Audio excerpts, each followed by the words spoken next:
अवैध कॉलोनी या illegal colony कैसे पहचानें। 5 साइन ऐसे बताने वाला हूं जिसको देख के आप आसानी से किसी भी कॉलोनी को पहचान जाओगे कि ये अवैध है या वैध है।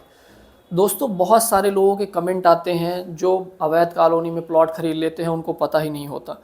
और इस तरह के केसेस में आज के समय में नगर निगम टीएनसीपी बहुत ज़्यादा एक्शन भी ले रही है। लोगों के बने बनाए घर गिर रहे हैं। इतनी मेहनत की कमाई, एक तो वो बहुत अपना थोड़ा थोड़ा पैसा जोड़ के किसी तरह एक प्लॉट खरीदते हैं, घर बनवाते हैं, उसमें अलग पैसा लगता है। उसके बाद पता चलता है कि वो तो घर ही अवैध था, या फिर प्लॉट खरीदने के बाद परमिशन लेने जा रहे हैं तो पता चलता है कि ये प्लॉट ही अवैध है। तो आपको कहीं भी प्लॉट लेने से पहले ही ये जानकारी ले लेनी चाहिए कि वो कॉलोनी कहीं अवैध तो नहीं है। अब आपको कैसे पहचानना है अवैध कॉलोनी को, तो मैं 5 सिंपल साइन इस वीडियो में बताने वाला हूँ। तो इस वीडियो में आप इस वीडियो को इन तक जरूर देख लेना, क्योंकि यदि इन 5 पॉइंट को आप हर किसी को अच्छे से चेक नहीं कर पा रहे हो तो मैं एक लास्ट में एक ऐसा पॉइंट बताने वाला हूँ जिसके माध्यम से बड़े आसानी से आप समझ जाओगे कि कोई भी कॉलोनी अवैध है या नहीं। बहुत आसान तरीका लास्ट में मैं आपको बताने वाला हूँ, तो वीडियो एंड तक देख लेना।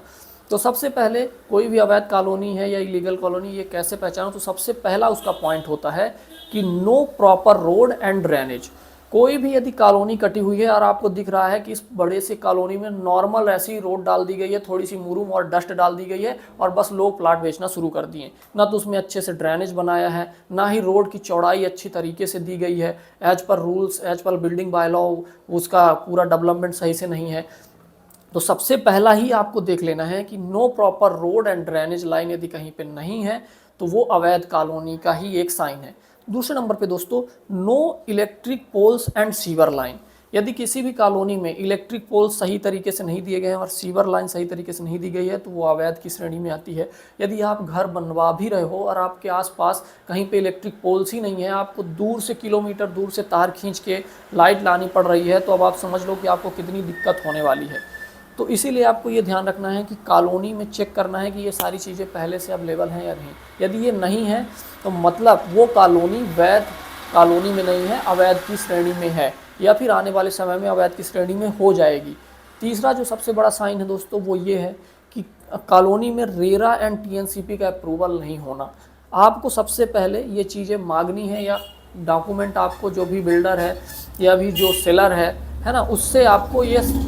डॉक्यूमेंट मांगना है कि भाई आप रेरा एंड टीएनसीपी का हमें डॉक्यूमेंट दिखाओ। कई केसेस में ऐसा होता है कि कोई दूसरे डॉक्यूमेंट दिखा दिए जाते हैं, अब आप तो जानते नहीं हो कि ये एक्चुअल में वही रेरा और टीएनसीपी अप्रूवल का डॉक्यूमेंट है। तो उस केस में आपको क्या करना है, मैं लास्ट पॉइंट में बताने वाला हूँ, उस पॉइंट को बस समझ लेना, उसके बाद आपको आसानी से पता चल जाएगा। चौथा पॉइंट आता है कि कोई भी जो प्लॉटिंग की गई है, कोई भी कॉलोनी बनाई जा रही है, उसमें सर्विस एरिया के लिए, पार्क एरिया के लिए जो गार्डन टाइप का होता है, पार्क एरिया के लिए जगह छोड़ी गई है या नहीं, सर्विस एरिया के लिए जगह छोड़ी गई है नहीं। सर्विस एरिया में पूरा एक ओवरहेड वाटर टैंक लगता है, एक बड़ा सा सेप्टिक टैंक बनता है, वाटर स्टोरेज टैंक बनता है, वाटर हार्वेस्टिंग का सिस्टम बनाया जाता है। तो ये सारी चीज़ें सर्विस एरिया यूटिलिटी में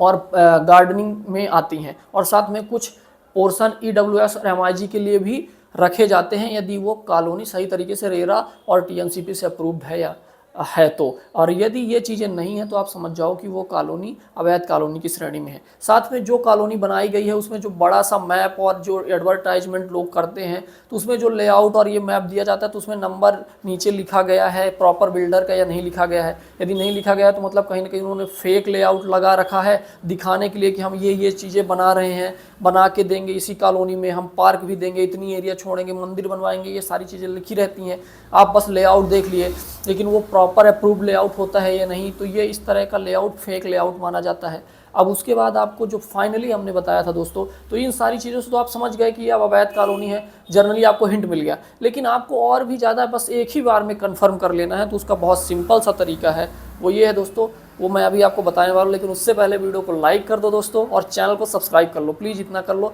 बहुत इन्फॉर्मेटिव वीडियो आपके लिए बनाता हूँ, और यदि कोई व्यक्ति आपके बीच का प्लॉट खरीदने वाला है कहीं, तो उसको ये शेयर भी आप कर दो जल्दी से। तो जो ये पॉइंट है दोस्तों जो मैं आपको बता रहा हूँ कि एक बार में आप चेक कर लोगे, वो ये है कि जहाँ पे आप प्लॉट खरीदने जा रहे हो उसका उस पूरी कॉलोनी का जितना भी खसरा नंबर है जो कि बिल्डर के द्वारा बताया जा रहा है कि हम इस खसरे से प्लॉट बेच रहे हैं, उसका खसरा नंबर नोट करो, उसका जो बिल्डर है बिल्डर का नाम नोट करो, उसकी फर्म का नाम नोट करो, और जो खसरे में ऑनर है उसका नाम आप नोट करो। ये सारी चीज़ें बस उससे जर्नली आप मंगा लो, चाहे तो व्हाट्सअप में मंगा लो, और सीधा आप उस डिस्ट्रिक्ट के या उस क्षेत्र के जो नगर निगम है, नगर पालिका है, नगर परिषद है या ग्राम पंचायत क्षेत्र है, यदि नगर निगम में आता है तो बहुत अच्छा है, किसी भी इस पर्टिकुलर किसी भी बॉडीज में आता है तो वहाँ पे आप सीधे जाओ। अब आप नगर निगम पहुँच गए, वहाँ पे आप जाके जो मेन वहाँ के अधिकारी हैं, बिल्डिंग परमिशन के जो अधिकारी होते हैं, सब इंजीनियर हो गए, जो एसडीओ हो गए, वहाँ के उपयंत्री हो गए, उनसे जाके आप डायरेक्ट बात कर सकते हो उस सेक्शन में कि ये इस तरीके का खसरा नंबर है, क्या इसमें टीएनसीपी की या नगर निगम की या रेरा की अप्रूवल है या नहीं, आप हमें चेक करके बता दो। फिर उसके बाद दूसरा ऑप्शन होता है, आप वहाँ के टीएनसीपी ऑफिस जा सकते हो। टीएनसीपी ऑफिस एक ऑफिस होता है जो कलेक्ट्रेट के आसपास आपको मिल जाएगा, वहाँ पे जाके आप डायरेक्ट ही जान सकते हो कि इसमें टीएनसीपी का अप्रूवल है या नहीं, या फिर जो आपको डॉक्यूमेंट दिए जा रहे हैं कि हमने अप्रूवल लिया है, उसको आप किसी भी इंजीनियर या आर्किटेक्ट को दिखा के समझ सकते हो कि इसमें अप्रूवल है या नहीं। बस इसके बाद आपको सारे डाउट क्लियर हो जाएगा। यदि आप इस तरह की इन्फॉर्मेशन चाहते हैं, आप हमसे जानना चाहते हैं, हमारी कोई हेल्प चाहते हैं इस चीज़ पे, तो आप हमें direct Instagram handle skyline thinker में आप हमें जाके डीएम कर दीजिए, वहाँ से आपको हमारा कॉन्टैक्ट नंबर मिल जाएगा, आप हमसे जो भी जानकारी चाहते हैं वो आपको प्रोवाइड करा दी जाएगी। थैंक यू, इस वीडियो में इतना ही, मिलते हैं अगले वीडियो में।